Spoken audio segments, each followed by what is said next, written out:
بسم اللہ الرحمن الرحیم۔ السلام علیکم ورحمۃ اللہ وبرکاتہ۔ جب غسل فرض ہو جائے، نہانے کی ضرورت پڑ جاتی ہے، اس وقت پاکی حاصل کرنا ضروری ہوتی ہے، طہارت کو حاصل کرنا بہت ضروری ہوتا ہے۔ جب غسل فرض ہو جائے اس وقت نہانا فرض ہوتا ہے، جیسے اللہ پاک اپنی کلام قرآن پاک میں ارشاد فرماتا ہے، بسم اللہ الرحمن الرحیم۔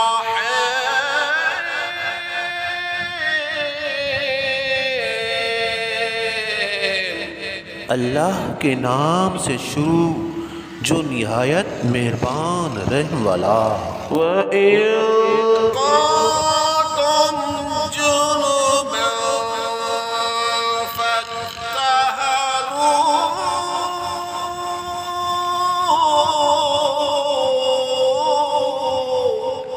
اور اگر تمہیں نہانے کی حاجت ہو تو خوب ستھرے ہو لو۔ جب غسل فرض ہو جاتا ہے اس وقت نہانا ضروری ہوتا ہے۔ اس کی تفسیر یہ ہے کہ جب غسل فرض ہو جائے، سب سے پہلے آپ پیشاب کریں اور اگلے مقام کو دھو لیں، چاہے نجاست ہو یا نہ ہو۔ اس کے بعد جیسے وضو کرتے ہیں نماز کا، اسی طرح وضو کریں۔ غسل کے 3 فرائض ہیں۔ نمبر 1 کلی کرنا، نمبر 2 ناک میں پانی چڑھانا، نمبر 3 تمام زہری بدن پر پانی بہانا فرض ہے۔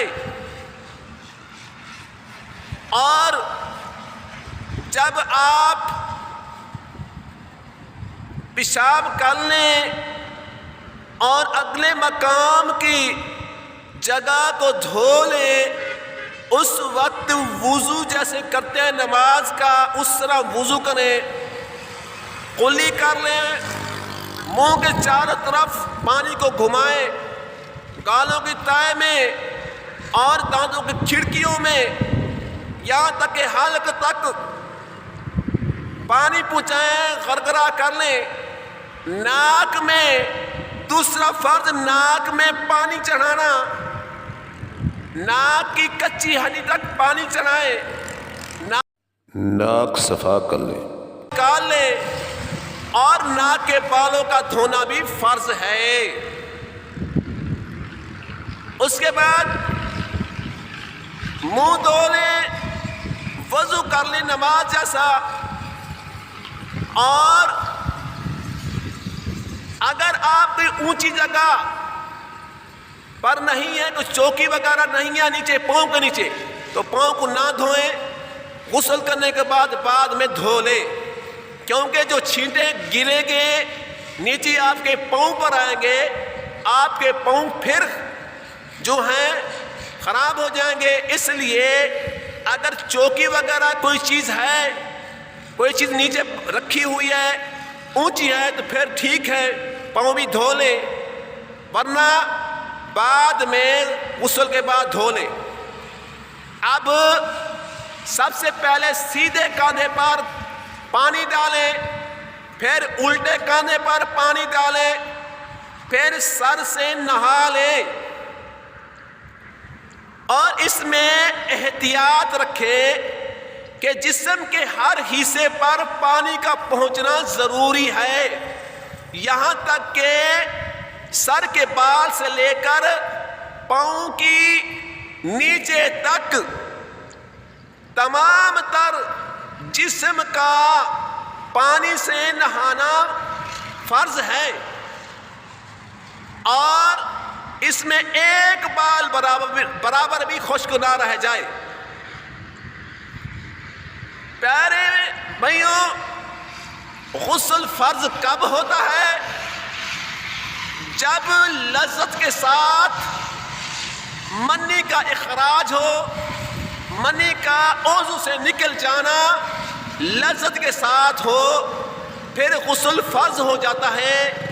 یا سوتے وقت احتلام کا آ جانا اور اس کے آثار ظاہر ہونا، پھر بھی غسل فرض ہو جاتا ہے۔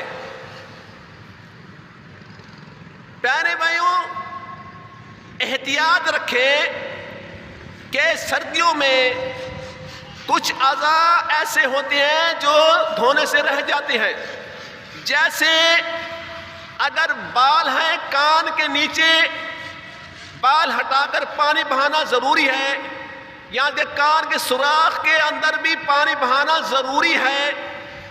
عورت ناک میں اگر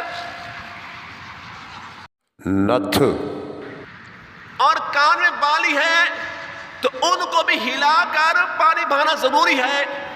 اگر ناک میں کچھ بھی نہیں پہنا ہوا، ناک میں سوراخ ہے تو اس میں پانی بہانا بھی ضروری ہے۔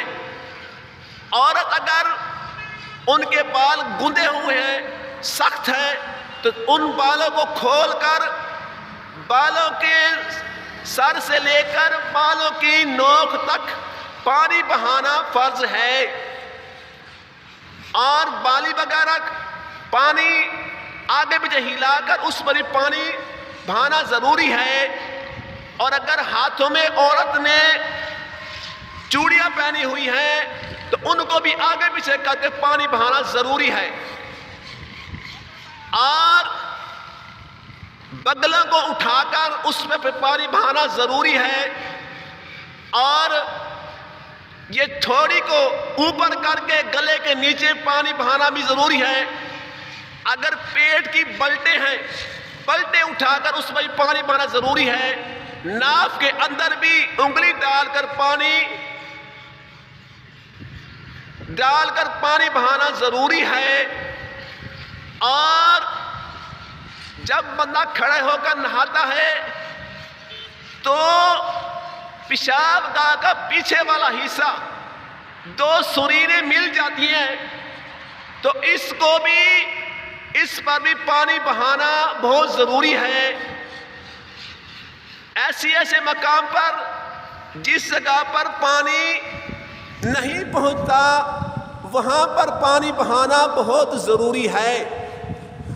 عورت نے ناخنوں پر اگر نیل پالش لگا رکھی ہے، اس سے نہ غسل ہوتا ہے نہ وضو ہوتا ہے، تو سب سے پہلے اس نیل پالش خرچ لیں، پھر آپ کا وضو بھی ہوگا اور غسل بھی ادا ہوگا۔ اور اگر مرد نے انگوٹھی پہنی ہوئی ہے تو اس کو بھی ہلا لیں، کیونکہ سر سے لے کر پاؤں کے نیچے تک پانی بہانا تیسرا فرض ہے۔ اور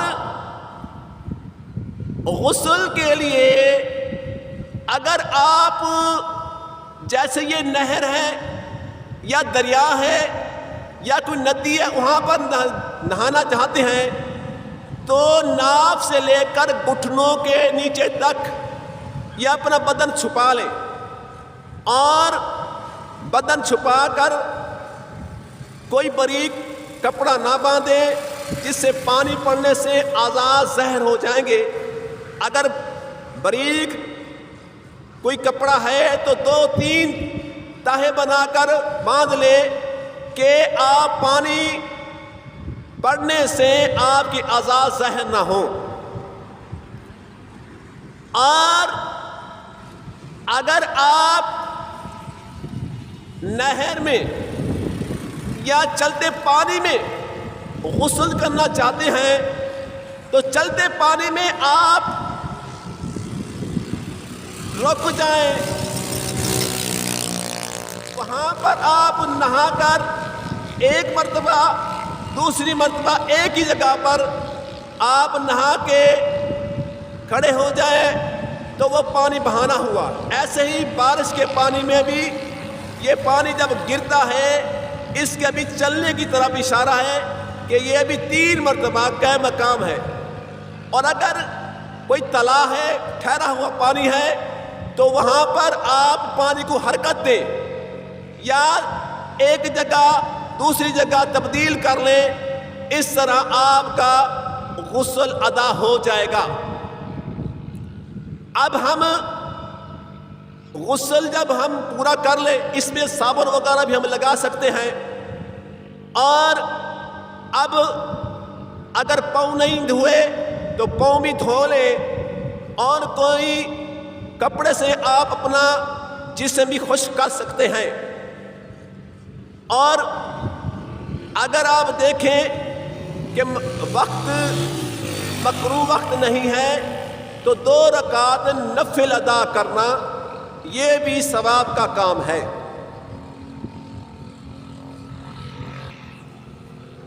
غسل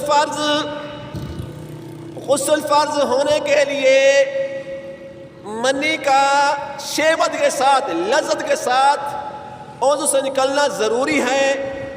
اگر شہوت کے ساتھ نہیں نکلی، یہاں تک کہ پیشاب کرتے وقت منی کا نکل جانا، یہ امراض ہے، مرض ہے، اس سے غسل فرض نہیں ہوگا، یہ بیماری ہے. کیونکہ غسل فرض ہونے کے لیے لذت کے ساتھ منی کا اخراج ہونا ضروری ہے، اس وقت غسل فرض ہوگا. اگر آپ نے پیشاب کرتے وقت زور لگایا جس سے منی نکل گئی تو اس سے آپ پر غسل فرض نہیں ہوگا. یہ ہے امراض، بیماری ہے، اس سے آپ پر غسل فرض نہیں ہوگا.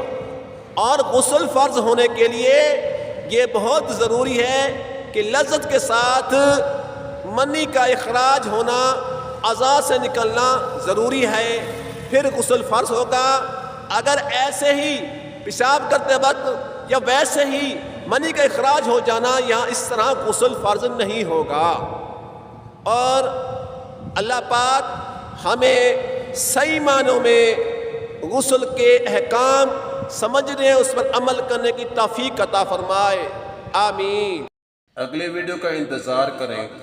چینل کو سبسکرائب اور لائک ضرور کریں. شکریہ.